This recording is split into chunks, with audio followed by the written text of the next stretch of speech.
साथ संगत जी, ईश्वर आखिर आपसे चाहता क्या है? प्रेम से परमात्मा तक।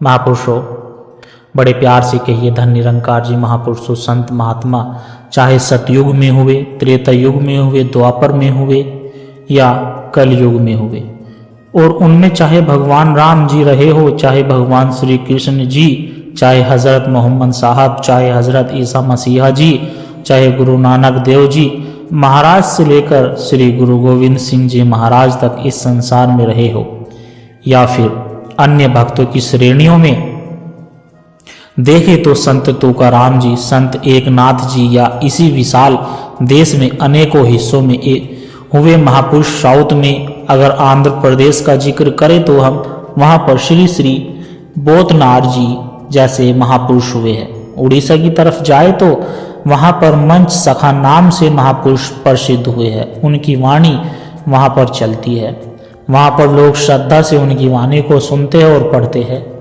तो कहने का भाव कि सभी महापुरुषों के वचन हम पढ़ ले या सुन ले तो सभी महापुरुषों की भावना एक ही मिलेगी कि हमने एक प्रभु परमात्मा के साथ अपना प्रेम का नाता जोड़ना है और उसके बनाए हुए बंदों से भी हमने प्रेम ही करना है, अर्थात उसके बनाए हुए बंदों को हमें गले से लगाना है, उनको ठुकराना नहीं। जिस प्रकार से अगर हम एक माँ को खुश करना चाहते हैं, माँ का दिल जीतना चाहते हैं या उस माँ के दिल में अपना ध्यान बनाना चाहते हैं, तो हमें उस माँ के बच्चों को प्यार करना पड़ेगा, उसे गले से लगाना पड़ेगा और उस बच्चे पर अपना प्यार न्योछावर करना पड़ेगा। लेकिन अगर हम बच्चों को तो कुचल रहे हैं, उनको तो ठुकरा रहे हैं, दुत्कार रहे हैं, फिर माँ से कहे कि माँ तू तो बहुत दयालु है, तू बहुत कृपालु, और माँ तेरे चेहरे पर तो बड़ा तेज चमकता है। तो कहने का भाव संतों की हम चाहे जितनी भी उस माँ की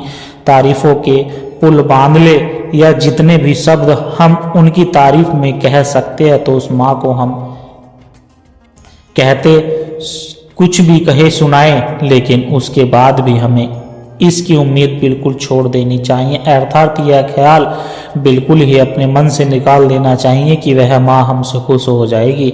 लेकिन वह तो यही कहेगी कि मेरे जिगर के टुकड़े को तो तुमने कुचल दिया, मेरे बेटे को तो तुमने ठुकरा दिया है और अब तू मेरी बड़ी तारीफें कर रहा है। अर्थात कहने का भाव कि वह माँ हमसे कभी खुश नहीं हो सकती।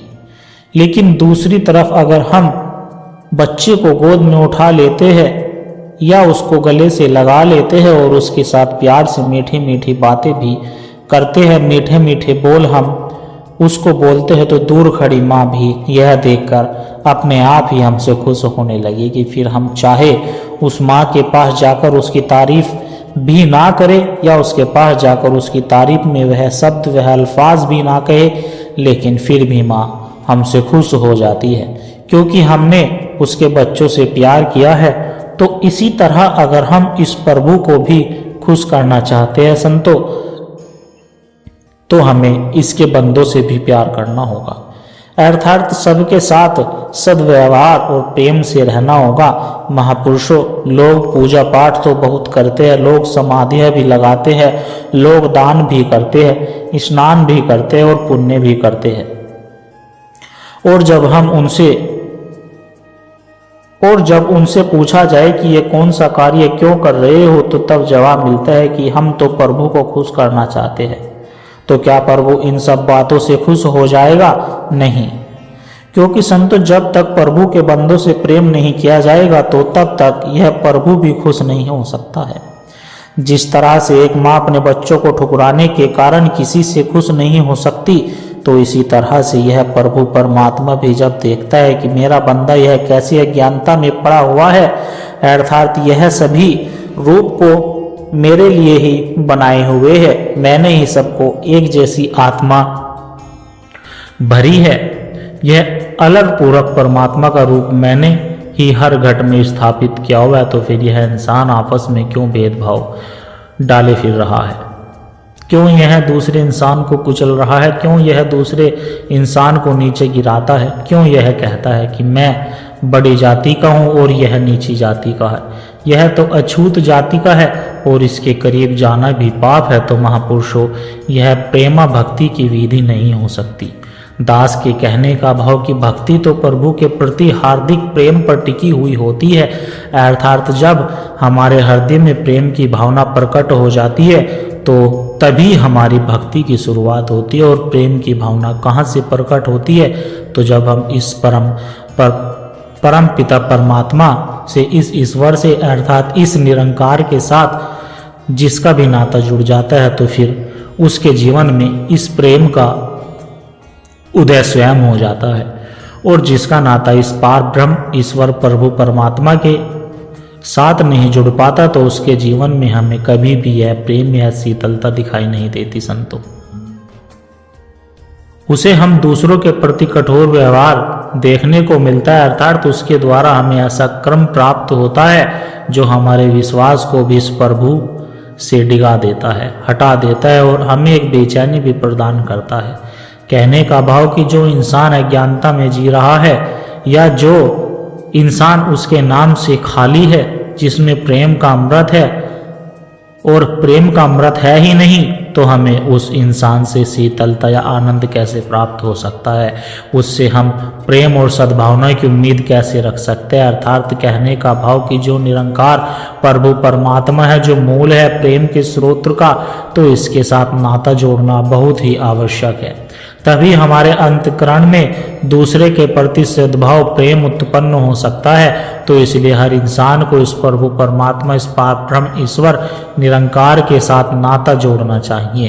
तभी हमारे जीवन में गुणों का उदय हो सकता है, प्रेम का उदय हो सकता है और तभी हम वास्तविक सुख को प्राप्त कर सकते हैं। जैसे कहा भी गया है संतों कि निर्ममनि का निर्मोही नित्य निरंजन सुख संदोहा। ये जो निरंकार, ये जो नित्य निरंजन है, ये हर समय हर एक पल एक जैसा ही रहता है और युगों पहले भी इसी के द्वारा भक्तों ने सुख पाए हैं। द्वापर में पाए हैं, त्रेता में पाए हैं, सतयुग में पाए हैं और अब कलयुग में भी इसी से सुख पा रहे हैं। कहने का भाव कि हर युग में अगर सुखों का कोई स्रोत है या अगर कोई प्रेम का कोई स्रोत है, तो वह केवल यही हरि, यही निरंकार, यही परमपिता परमात्मा ही है। तो इसके साथ जब तक इस मन की तार नहीं जुड़ेगी, तो तब तक इंसान कभी भी ऐसी ऊंचाइयों को प्राप्त नहीं कर सकता, क्योंकि यह तो तभी हो सकता है जब इसके साथ हमारा प्रेम का नाता जुड़ेगा। जैसे गायों में बछड़े होते हैं और चिड़िया और मुर्गी के बच्चे होते हैं, तो किस प्रकार से अपने बच्चों से प्रेम कर रहे होते हैं, उनके मुंह में चारा डाल रहे होते हैं, अर्थात पशुओं का प्रेम भी अपने आप बच्चों के साथ जुड़ा होता है। और जैसे यह प्रेम निभाया जाता है, तो इसी तरह से कहा है कि भक्त प्यारा राम, अर्थात इसी तरह भक्तों को भी यह राम प्यारा होता है। अर्थात संतों, जो भक्त होते हैं, जो किसी भी हालात में इस नाम का पल्ला नहीं छोड़ते हैं, उनको कभी भी अपने मन से नहीं भूलते नहीं है। कहने का भाव किसके साथ भक्तों का प्रेम केवल दिखावा मात्र नहीं हुआ करता। जिस तरह एक माँ अपने बच्चों के साथ प्यार होता है, माँ को अपने बच्चों के साथ प्यार होता है, तो वह केवल लोगों को दिखाने के लिए नहीं होता, बल्कि वह प्यार तो माँ के अंदर से उबर कर बच्चों पर निछावर होता रहता है। तो इसी तरह से भक्तों का प्रेम भी होता है। यह कोई दुनिया को दिखाने के लिए नहीं हुआ करता,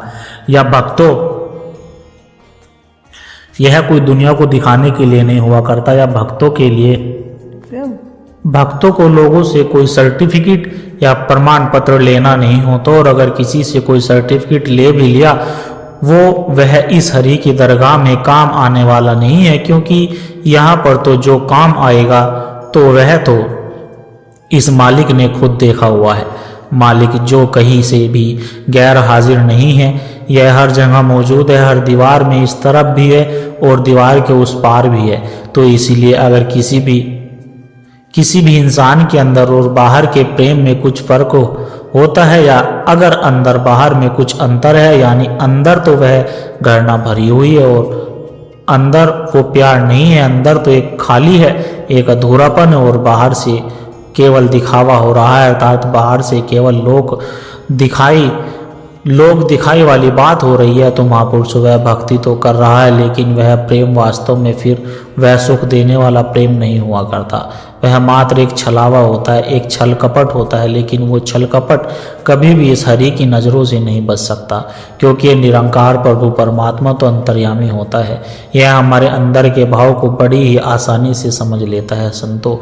तो इसके सामने इंसान कोई भी छल कपट नहीं कर सकता, उसका कोई भी छल कपट यहाँ काम नहीं आएगा। तो महापुरुषों कहने का भाव कि किस मालिक के साथ जो अपना वास्तविक प्रेम निभा लेता है या जो इसको समर्पित हो जाता है, तो वह अपना हर कर्म करने से पहले, अपना हर बोल बोलने से पहले इस मालिक का एहसास अपने मन में कर लेता है। और जिसको इसका एहसास होता रहता है या जो इस बात का ध्यान रखते हैं कि हर एक के घट में इस मालिक का ही नूर समाया हुआ है या 79 घट घट में निवास कर रहा है, तो केवल उसी को ही भक्ति का आनंद प्राप्त हो रहा होता है। जैसे कहा भी गया है कि कोई तन दुखी, कोई मन दुखी, कोई धन बिन भयो उदास, थोड़े थोड़े सब दुखी सुखी राम के दास। तो महापुरुष अंत में दास बस इतना ही कहना चाहता है कि अगर किसी ने कोई महकता हुआ या महक भरा फूल अपने हाथों में उठा रखा हो, तो उस फूल से वह फूल वाला भी सुगंधित खुशबू ले रहा होता है, और जो भी उसके पास खड़ा होकर जाता है तो वह भी उसकी खुशबू ले रहा होता है। तो इसी तरह से जिसके मन में भी है प्रेम की भावना प्रकट हो जाती है, सत्कार की भावना उत्पन्न हो जाती है, अर्थात जिसकी जुबान मीठी हो जाती है, यानी जो दूसरों के हृदय को सुख देने वाली बात करता है, तो वास्तव में वह खुद भी सुखी होता है और उसके करीब आता है। जो उसके करीब आता है तो वह भी सुख देने वाला ही बन जाता है। तो महापुरुष दास इन्हीं शब्दों के साथ आपसे इजाज़त चाहता है। बड़े प्यार से कहना धन्य निरंकार जी। और दास आशा करता है कि दास के द्वारा कहे विचार आप सभी संतों को अच्छे जरूर लगे होंगे। अगर अच्छे लगे हो तो वीडियो को लाइक करें, शेयर करें, कमेंट बॉक्स में धन्य निरंकार जी लिखकर अपने विचार साझा जरूर करें और दास के चैनल को भी सब्सक्राइब जरूर करें। और प्यारे संतों, एक छोटी सी अरदास और है। अगर इन विचारों ने आपके दिल को छुआ है, अगर आपको इन विचारों से आत्मिक शांति का एक कण भी महसूस हुआ है, तो इस ज्ञान के प्रसाद को केवल अपने तक सीमित ना रखें, इस प्रेम के पैगाम को आगे औरों तक भी पहुंचाएं। क्योंकि संतों, एक दिए से ही दूसरा दिया जलता है। जब हम इस सत्य की आवाज़ को रूह तक पहुंचाने का माध्यम बनते हैं, तो यह भी निरंकार की एक बहुत सुंदर सेवा ही होती है। और इस ज्ञान की धारा से सद्गुरु के इन विचारों से निरंतर जुड़े रहने के लिए आप हमारे इस सत्संग के डिजिटल परिवार का हिस्सा बन सकते हैं, ताकि जब भी कोई नया विचार साझा हो वह आप तक सहज ही पहुँच जाए और हमें एक दूसरे के विश्वास से बल मिलता रहे।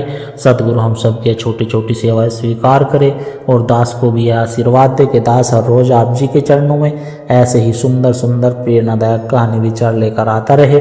साथ संगत जी, प्यार से कहना धन्य निरंकार जी।